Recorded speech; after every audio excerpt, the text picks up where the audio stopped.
Hello again, everybody, and welcome to another episode of the Tigers Baseball Podcast. A little bit different this time. The camera's going to be moving. This is my first video for this show. I don't have a tripod. I'm doing this by hand. So forgive the motion of the camera and all the things. So, with all that being said, let's go ahead and get into a few things.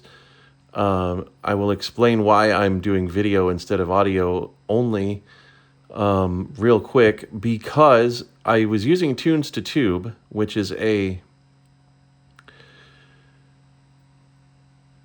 a podcast, well, not podcast.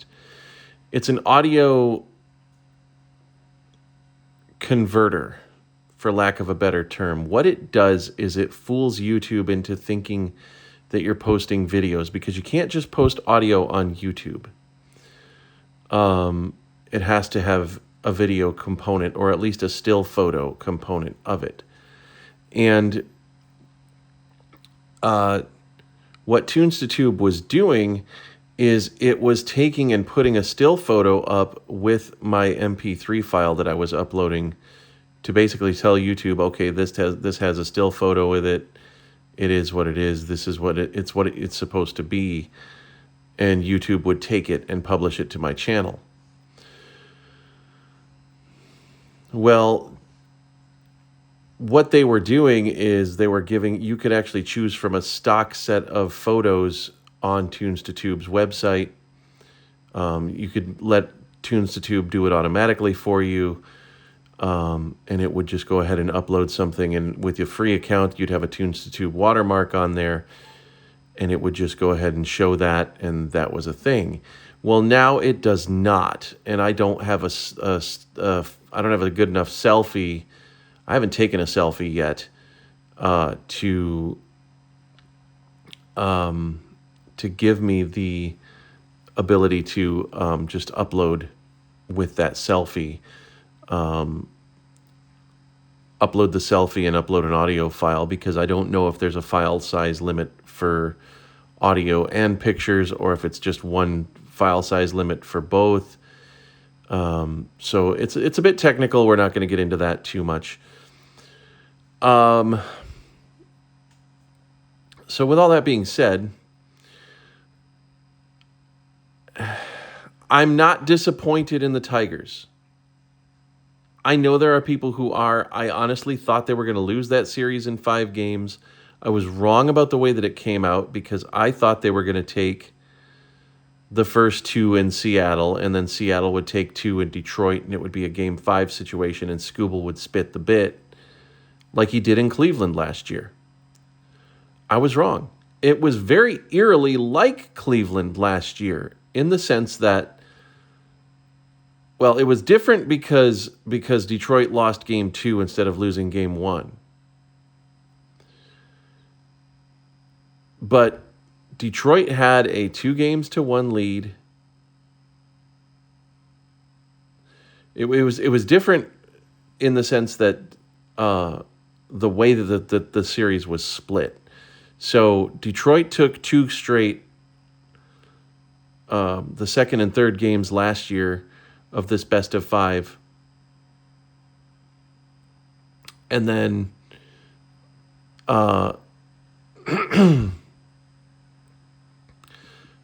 Detroit took took 2 straight in the best of 5, and then Cleveland took 2 straight.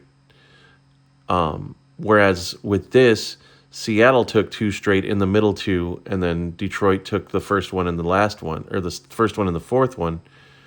And Seattle, of course, won Game 5 in 15 innings. And I can't fault Tarek Skubal for what he did on the mound. I cannot fault him at all. 99 pitches, 1 run, 13 strikeouts, including 7 strikeouts in a row. This is an offense that strikes out. The Seattle offense is an offense that strikes out, which tells you how good they are in the sense that they've beaten Toronto twice, and Toronto's a contact team. Toronto's a high contact team. So I'm not going to fault the Tigers for what they did in the postseason this year. I wish that that Game 5 would have been in Detroit. And if Detroit had done what they did in the regular season, what they needed to do in the regular season, then it would have been in Detroit. And Detroit would be moving on right now. Detroit would be playing Toronto and getting ready to host Game 3, not Seattle. I really feel that way. So those are my thoughts there. Now, I watched the Tigers press conference yesterday. If you want to check it out, go to the Detroit Tigers channel on YouTube. It's right there. And I just have a couple of quick thoughts. First of all, I'm happy that Scott Harris extended AJ Hinch. And they don't discuss contract specifics for non-players. All right.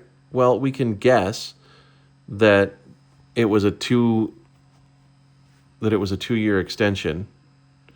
We can guess that because his original deal was for 2 years, and then they extended him in 2023, and they extended him this year.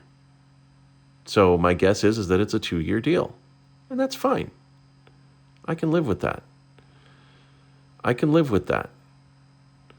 But, we don't know, and who cares? The bottom line is AJ Hinch is going to be around for a while, and I'm okay with that. Oh, well, they didn't win they didn't win the division, and they collapsed, and they did all of this, and they did all of that. Okay, yeah, but they had 2 80-plus win seasons. You win 86 games in 2024 after only winning 66 games in 2023. And then you win 87 games in 2025. You give me 2 above 500 seasons in a row, there's no reason to let you go. You're doing your job. You're winning. Oh, well, they collapsed in September. AJ Hinch doesn't have any control over that. So I'm okay with that. Now, I do want to speak to something that Scott Harris did say. He said that Chris Ilitch is going to give him every resource to be able to sign the players that he needs, which he said last year, which he said 2 years ago. Okay.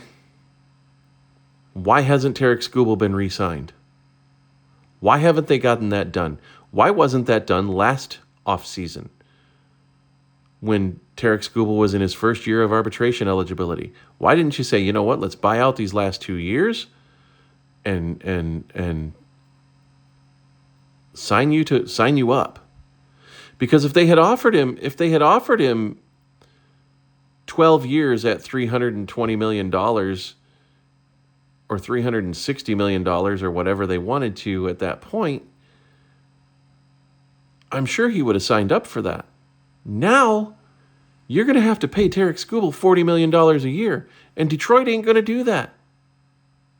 The Yankees will. The Dodgers will. The Red Sox will. Detroit won't.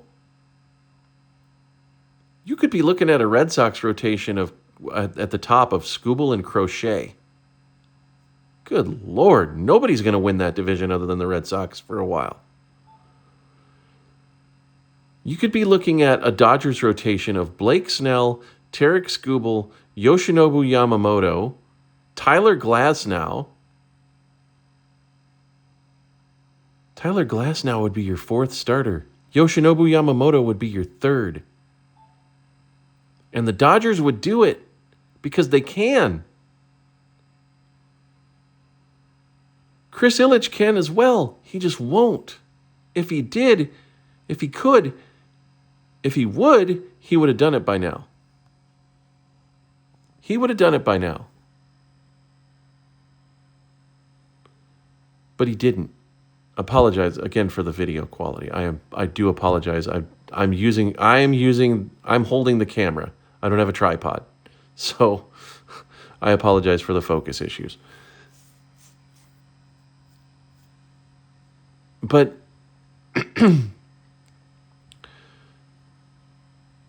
So I sat there and I just rolled my eyes when he said that, because we know better. Don't sell the fans a bill of goods, Scott. Just don't. Please don't. Please don't. He said that there was offers on the table at the trade deadline that would have cost them pieces as well as prospects. Okay, that's how trades work. That's how trades work. And I get that you don't want to empty the cupboard. You just don't. But you need to do something. You just need to. It's the trade deadline. You have an opportunity to make your team better. And you always preach getting better. So you figure out a way to do that at the trade deadline. You don't get Chris Paddock and Charlie Morton. He specifically said he wasn't looking at starters to pitch in the postseason. That he thought that at the time they were going to be fine.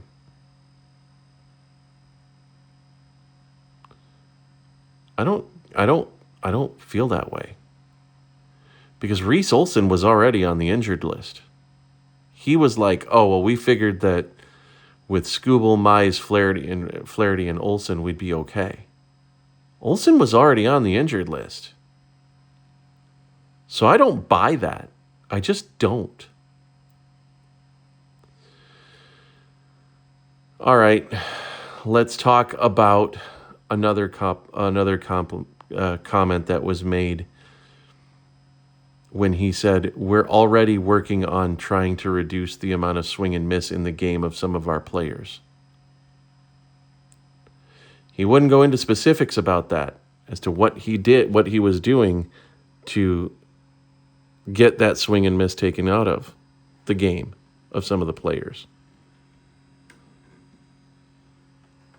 Specifically, he didn't say this, but you're thinking specifically Riley Green.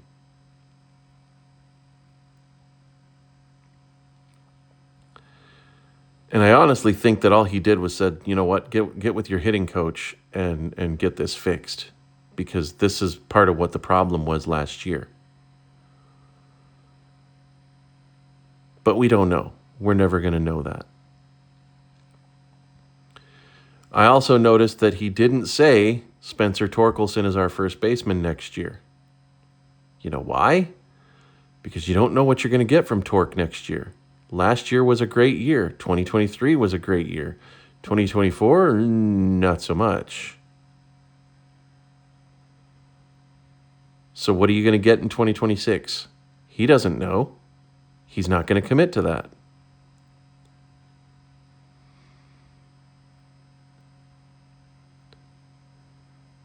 He said if we had had a bad April and then 5 dominant months after that. You didn't have 5 dominant months, you had 4. I dare to say you had 3. I honestly feel like you had 2. Well, you had 3. You had April, May, and June. You did amazing things in those 3 months. You had the best record in baseball at one point for quite some time. And then you screwed it up.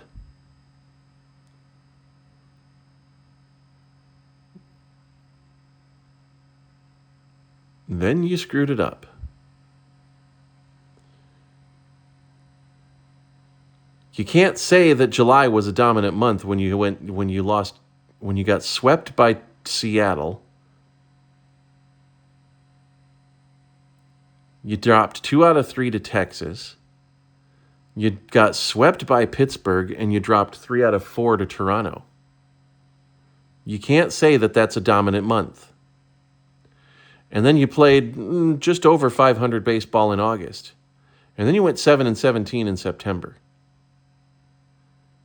You didn't have 5 dominant months, you had 3. So let's stop with the 5 dominant months thing.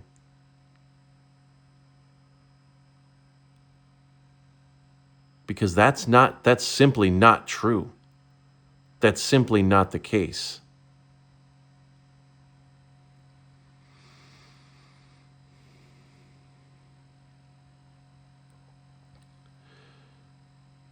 AJ Hinch said that they would reevaluate the coaching staff after a few days.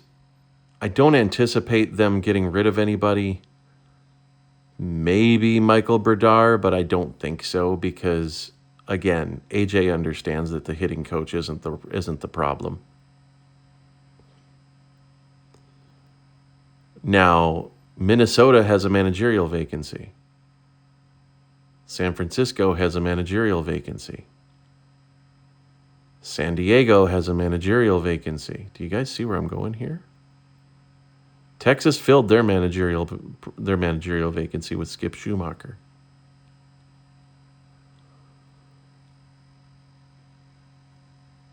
George Lombard is a hot candidate. He may not be back next year because he may be across the field in a different dugout. I hope he doesn't manage Minnesota. Because that's all we need, is to have AJ Hinch's protege 13 times a year.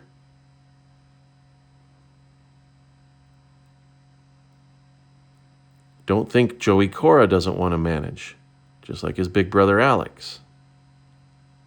But you never know. You just never know.